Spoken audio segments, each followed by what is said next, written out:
Hello जय श्री कृष्ण बधाने केम छो बधाई। तो आज આપણે બનાવશું સિંગ ભજીયા। તો આપણે આ 2 કપ લઈ લેશું અને ધોઈ અને ગળણીમાં કાઢી લેશું। સિંગદાણાને આપણે ધોઈ નાખ્યા છે।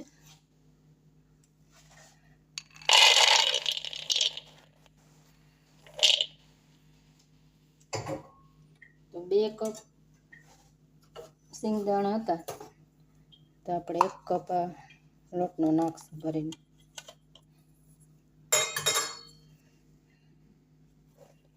બે ચમચી કોર્નફ્લોર નાખીએ એમાં। હવે મસાલા નાખશું।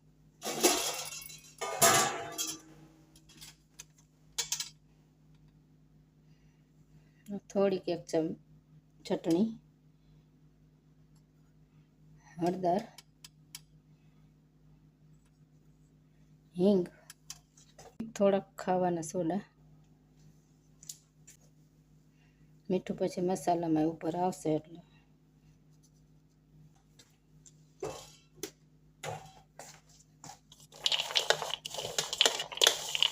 આપણે મિક્સ કરી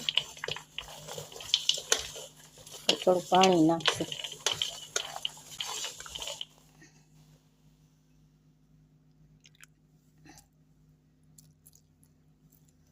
મેં અડધો કપ પાણી લીધું હતું।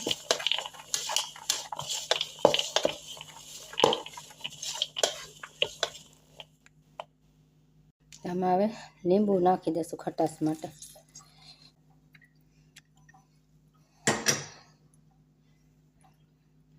હવે એને મિક્સ કરશું હજી।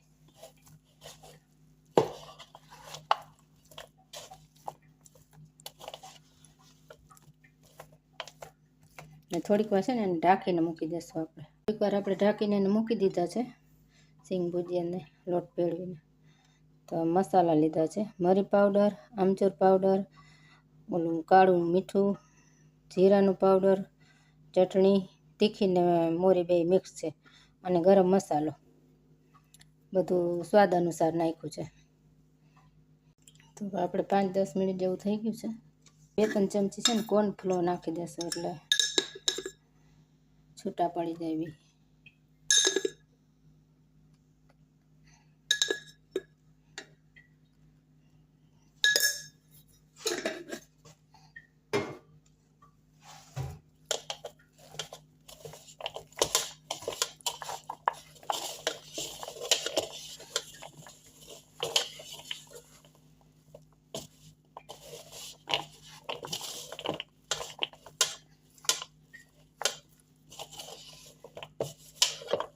બીજા તરાશે ત્યારે છૂટા કરી નાખશું। અને તમે આ રીતે નાખશો ને થોડીક વાર લાગશે, ધીમો ગેસ રાખવાનો પછી છૂટા કરવાની ઝંઝટ નહીં રહે। છૂટા કરવામાં થોડુંક અઘરું તો પડે એનું કારણ છે કે તેલ ઉડવાની કે શક્યતા રહે। થોડીક વાર લાગે, થોડીક વાર ધીમો રાખવાનું ગેસ। ગેસથી આમ નાખતા જાય ને તો કોટિંગ જળવાઈ રહે ને।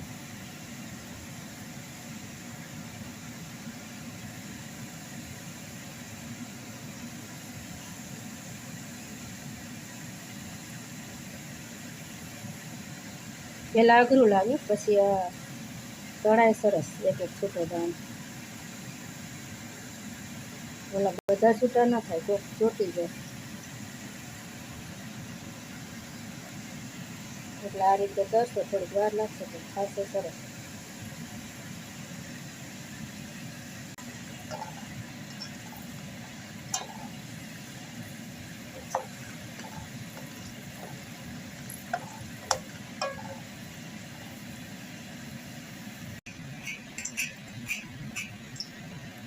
એકદમ ક્રિસ્પી સિંગ ભજીયા તરાઈ ગયા છે, જોઈ શકો છો એકદમ ક્રિસ્પી। હવે મસાલો નાખી દઈએ।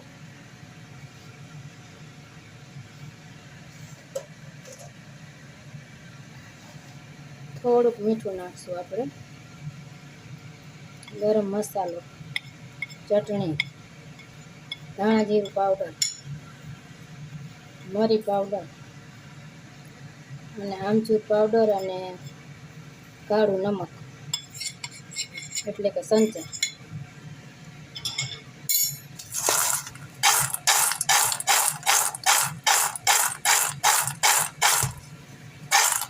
ગરમ ગરમ હોય ત્યારે તેલવાળા હોય ફેરવીએ અને મેં મસાલો એકદમ કરી દઉં.